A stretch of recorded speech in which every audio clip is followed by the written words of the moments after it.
देशाचे माजी पंतप्रधान डॉक्टर मनमोहन सिंग यांचे निधन झाले. श्वसनाचा त्रास होत असल्याने त्यांना दिल्लीच्या एम्स रुग्णालयात दाखल करण्यात आलं होतं. वयाच्या 92व्या वर्षी त्यांनी अखेरचा श्वास घेतला. भारताच्या उदारमतवादी धोरणाचे जनक असलेल्या मनमोहन सिंग यांच्या निधनानंतर जगभर हळहळ व्यक्त केली जात आहे. डॉक्टर मनमोहन सिंग यांचे जीवन भारताच्या आधुनिक इतिहासातील एक प्रेरणादायी कथा आहे. त्यांचा जन्म 26 सप्टेंबर 1932 रोजी ब्रिटिश भारतातील पंजाब प्रांतातील गाहा नावाच्या लहानशा गावात झाला. तो सध्या पाकिस्तानचा भाग आहे. एका साध्या शीख कुटुंबात जन्मलेले मनमोहन सिंग बालपणापासूनच अभ्यासू आणि शांत स्वभावाचे होते. त्यांची आई अमृत कौर यांचे बालपणीच निधन झाल्यामुळे त्यांनी बालपणीच कष्टकर जीवन पाहिले. 1947 मधील भारताच्या फाळणीनंतर त्यांचे कुटुंब अमृतसर येथे स्थलांतरित झाले. या फाळणीच्या हिंसाचाराने त्यांच्यावर खोल परिणाम केला, परंतु त्यांना शिक्षणाप्रती असलेली निष्ठा कमी झाली नाही. मनमोहन सिंग यांनी अमृतसरच्या खालसा हायस्कूलमध्ये शिक्षण घेतले आणि नंतर गव्हर्नमेंट कॉलेजमधून अर्थशास्त्रात पदवी घेतली. त्यांच्या शैक्षणिक प्रवासाने त्यांना आंतरराष्ट्रीय स्तरावर नेले. त्यांनी केम्ब्रिज विद्यापीठातील सेंट जॉन्स कॉलेजमध्ये अर्थशास्त्राचे शिक्षण घेतले, जिथे प्रख्यात अर्थतज्ज्ञ जॉन रॉबिन्स यांचे मार्गदर्शन त्यांना मिळाले. त्यानंतर त्यांनी ऑक्सफर्ड विद्यापीठातील डॉक्टरेट पूर्ण केली, जिथे त्यांनी भारताच्या निर्यात धोरणावर सखोल संशोधन केले. त्यांच्या या संशोधनामुळे जागतिक स्तरावर भारताच्या आर्थिक समस्यांवर चर्चा सुरू झाली. विदेशातून परतल्यानंतर डॉक्टर सिंग यांनी प्राध्यापक म्हणून पंजाब विद्यापीठ आणि दिल्ली स्कूल ऑफ इकॉनॉमिक्समध्ये काम केले, परंतु त्यांचे ज्ञान आणि नेतृत्व क्षमता लवकरच ओळखली गेली आणि त्यांना भारतीय प्रशासनात महत्त्वाच्या भूमिका दिल्या गेल्या. त्यांनी संयुक्त राष्ट्रसंघ आणि जागतिक बँकेतही काम केले, जिथे त्यांचे आर्थिक धोरणावरील प्रभुत्व दिसून आले. 1991 हे वर्ष त्यांच्या आयुष्यातील टर्निंग पॉइंट ठरले. भारत गंभीर आर्थिक संकटाचा सामना करत होता आणि पंतप्रधान पी.व्ही. नरसिंहराव यांनी डॉक्टर सिंग यांना वित्तमंत्री बनवले. भारताची अर्थव्यवस्था त्या काळात कोलमडली होती. परकीय गंगाजळ जवळजवळ शून्यावर आली होती आणि देशाला आर्थिक दिवाळखोरीचा धोका होता. अशा कठीण परिस्थितीत डॉक्टर सिंग यांनी धाडसी आर्थिक सुधारणा राबवल्या. त्यांनी परवाना राज रद्द केला, जागतिकीकरणाचा मार्ग खुला केला आणि भारतीय बाजारपेठा परकीय गुंतवणुकीसाठी उघडल्या. या धोरणामुळे भारतीय अर्थव्यवस्थेला पुनरुज्जीवन मिळाले. डॉक्टर सिंग यांच्या नेतृत्वाखालील या सुधारणांना देशांतर्गत टीकेलाही सामोरे जावे लागले, कारण अनेकांना हे धोरण भारताच्या स्वायत्ततेसाठी धोका वाटले. परंतु त्याचा दृष्टिकोन नेहमी दीर्घकालीन विकासावर आधारित होता. या सुधारणा भारताच्या आर्थिक इतिहासातील महत्त्वाचा टप्पा ठरल्या. 2004 साली काँग्रेस पक्षाने त्यांना पंतप्रधानांची जबाबदारी दिली. ते भारताचे पहिले शीख पंतप्रधान ठरले. त्यांच्या नेतृत्वाखाली भारताने अनेक सामाजिक आणि आर्थिक क्षेत्रात प्रगती केली. त्यांनी ग्रामीण रोजगार हमी योजना सुरू केली, जी ग्रामीण भारतासाठी मोठा दिलासा ठरली. त्यांनी शिक्षणाचा हक्क कायदा अंमलात आणला, ज्यामुळे मुलांना मोफत शिक्षणाचा अधिकार मिळाला. तसेच त्यांनी भारत अमेरिका अणु करारावर स्वाक्षरी केली, ज्यामुळे भारताच्या ऊर्जा सुरक्षेला बळकटी मिळाली. त्यांच्या कार्यकाळात काही मोठी आव्हानेही होती. त्यांच्या सरकारला 2G स्पेक्ट्रम घोटाळा, कोळसा घोटाळा अशा प्रकरणांमध्ये अडकावे लागले. जरी या घोटाळ्यांमध्ये त्यांचा वैयक्तिक सहभाग नव्हता, तरीही त्यांची प्रतिमा काहीशी मळवली गेली. विरोधकांनी त्यांना कमकुवत नेता म्हणून संबोधले, कारण ते नेहमी शांत राहून कार्यकारणावर विश्वास ठेवत. डॉक्टर मनमोहन सिंग हे त्यांच्या वैयक्तिक जीवनातही साधेपणासाठी ओळखले जात. त्यांच्या पत्नी गुरशरण कौर यांच्यासोबत त्यांचे कुटुंब खूप जिव्हाळ्याचे आहे. त्यांना 3 मुले आहेत आणि त्या सर्व उच्च शिक्षित आहेत. डॉक्टर सिंग यांचे आयुष्य हे प्रामाणिकपणा, कठोर परिश्रम आणि दूरदृष्टीचे प्रतीक आहे. त्यांच्या आर्थिक सुधारणांनी भारताला जागतिक आर्थिक शक्ती बनवले, तर पंतप्रधान म्हणून त्यांच्या निर्णयांनी समाजाच्या तळागाळातील लोकांचे जीवन बदलवले. आजही त्यांची विनम्रता, विद्वता आणि सेवाभाव यामुळे ते भारतीय राजकारणातील एक प्रेरणादायी व्यक्तिमत्व मानले जातात. डॉक्टर मनमोहन सिंग यांचे पंतप्रधान पदावर असताना केलेले कार्य भारताच्या विकासातील एक महत्त्वाचा टप्पा मानले जाते. त्यांच्या पंतप्रधानच्या कार्यकाळात त्यांनी आर्थिक, सामाजिक आणि शैक्षणिक क्षेत्रात अनेक महत्त्वपूर्ण निर्णय घेतले. यामुळे देशाच्या जनतेला विविध लाभ मिळाले. डॉक्टर मनमोहन सिंग यांच्या नेतृत्वाखाली भारताने आर्थिक सुधारणांमध्ये एक नवीन टप्पा गाठला. भारतीय अर्थव्यवस्थेतील विविध क्षेत्रांमध्ये सुधारणा केल्यामुळे देशाच्या विकासात महत्त्वाची भर पडली.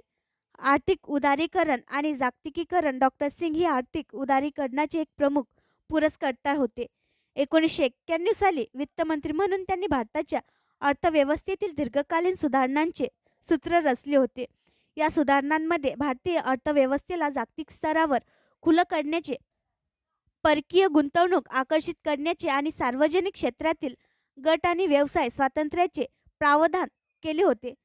आंतरराष्ट्रीय व्यापार आणि FDI परकीय थेट गुंतवणूक. डॉक्टर सिंग यांच्या नेतृत्वाखाली भारताने जागतिक व्यापार संघटना WTO मध्ये भाग घेतला आणि जागतिक बाजारपेठेतील समावेश सुनिश्चित केला. यामुळे परकीय गुंतवणुकीचे प्रमाण वाढले आणि भारताच्या उद्योग क्षेत्राला विकासाची गती मिळाली. महसूल आणि कर सुधारणा. डॉक्टर सिंग यांनी वाजवी कर प्रणाली आणि महसूल वाढीवर लक्ष केंद्रित केले. वस्तू व सेवा करचे प्रारंभिक आराखडे साकारले गेले, जे पुढे भारताच्या कर प्रणालीमध्ये महत्त्वपूर्ण बदल ठरले. मनमोहन सिंग सरकारने ग्रामीण भारताच्या स्थितीला लक्षात घेऊन महात्मा गांधी राष्ट्रीय ग्रामीण रोजगार हमी योजना सुरू केली. या योजनेद्वारे गरीब घराला किमान 100 दिवसांची रोजगार हमी देण्यात आली, ज्यामुळे गरीब आणि ग्रामीण कुटुंबांना आर्थिक सुरक्षेची हमी मिळाली. या योजनेमुळे ग्रामीण भारतातील लोकांना रोजगार मिळवला आणि स्थानिक विकासास चालना मिळाली. डॉक्टर मनमोहन सिंग यांच्या नेतृत्वाखाली 2009 साली शिक्षणाचा हक्क कायदा लागू करण्यात आला.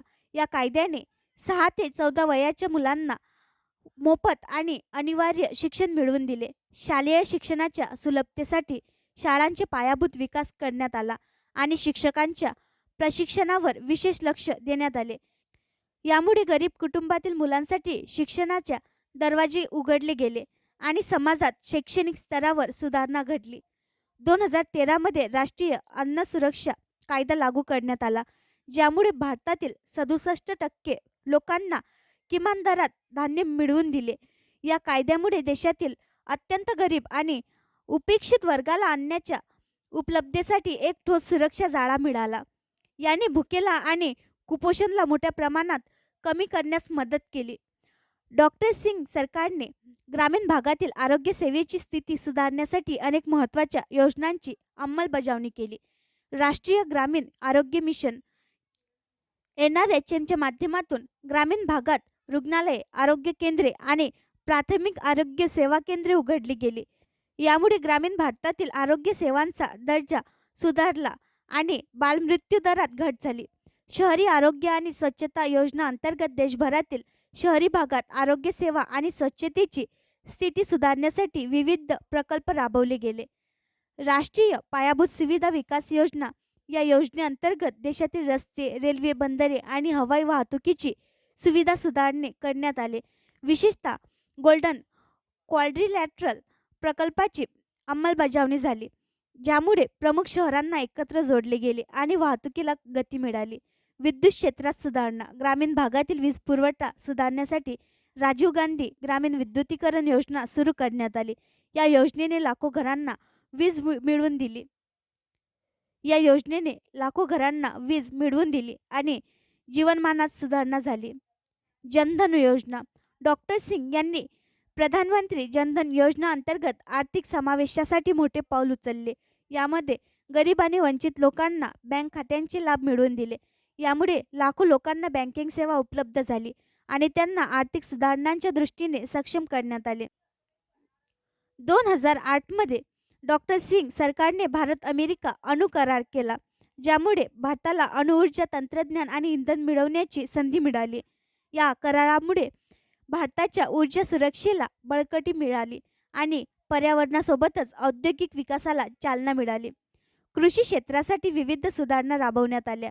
राष्ट्रीय कृषी विकास आणि प्रधानमंत्री फसल विमा योजना यासारख्या योजनांनी शेतकऱ्यांच्या हितासाठी काम केले. 2023 मध्ये मनमोहन सिंग यांना काही वेळा रुग्णालयात दाखल करण्यात आले होते. विशेषतः हृदयविकार आणि इतर आजारांमुळे त्यांच्या नियमित उपचारासाठी डॉक्टर्स देखरेखीखाली होते. तरी देखील ते आपल्या कुटुंबासोबत आणि जवळच्या लोकांबरोबर शांतपणे जीवन जगत आहे. राजकीयदृष्ट्या मनमोहन सिंग अजूनही काँग्रेस पक्षाशी संबंधित आहेत, परंतु ते सक्रिय राजकारणात जास्त दिसत नाहीत. त्यांच्या कार्यकाळात केलेल्या आर्थिक सुधारणांचा आणि जागतिक पातळीवर निर्माण केलेल्या भारताच्या आर्थिक प्रभावाचा मुद्दा अजूनही चर्चा विषय आहे. त्यांचा मुख्यतः सल्लागार आणि मार्गदर्शक भूमिका आहे.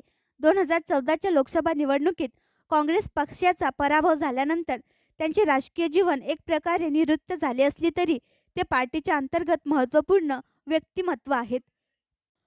मनमोहन सिंग बोलतात तेव्हा जग त्यांचं ऐकतं, कारण बराक ओबामांनी केलं होतं कौतुक.